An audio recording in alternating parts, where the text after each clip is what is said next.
بسم الله الرحمن الرحيم.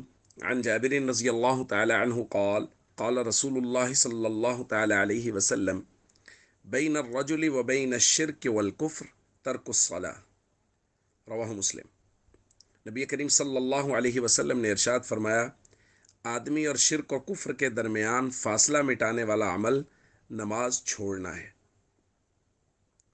دوستو، نماز اسلامی فرائض میں سے بہت اہم فریضہ ہے، اور نبی کریم صلی اللہ علیہ وسلم نے بے حد تاکید فرمائی ہے نماز کی، یہاں تک کہ نماز چھوڑنے کو کفر اور شرک سے بھی بسا اوقات تعبیر کیا گیا ہے۔ ایک روایت میں فرمایا، العہد الذی بیننا و بینہم الصلاۃ، ہمارے اور منافقین کے درمیان میں جو عہد و معاہدہ ہے وہ نماز کی پابندی کا ہے۔ فمن ترکہا فقد کفر، جس نے نماز کو چھوڑا اس نے کفر کیا۔ تو بعض جگہ پر تو نماز کو کفر سے، شرک سے تعبیر کیا جا رہا ہے، گو کہ علماء کا اس بات پر تقریباً اتفاق ہے کہ اس کفر اور شرک سے مراد حقیقی کفر اور شرک نہیں ہے، یعنی جو شخص نماز نہیں پڑھتا وہ کافر نہیں ہو جاتا، مشرک نہیں ہو جاتا۔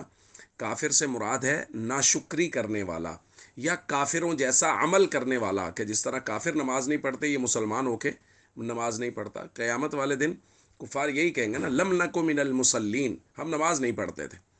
تو بھائی، مسلمان اور کافر کے درمیان میں فرق کرنے والی چیز نماز ہے۔ یہ کس قدر بدبختی ہے ہماری کہ ہمارے معاشرے کا اکثر حصہ نماز چھوڑے بیٹھا ہے، اور ہم لوگ اس نماز چھوڑنے کو کوئی گناہ بھی نہیں سمجھ رہے۔ جس کو نبی کریم صلی اللہ علیہ وسلم کفر اور شرک کہہ رہے ہیں، ہم لوگ اسے گناہ ہی نہیں سمجھ رہے۔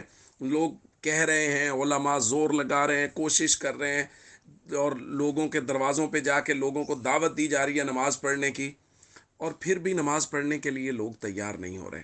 یہ بہت زیادہ فکر مندی والی بات ہے ہم سب کے لیے۔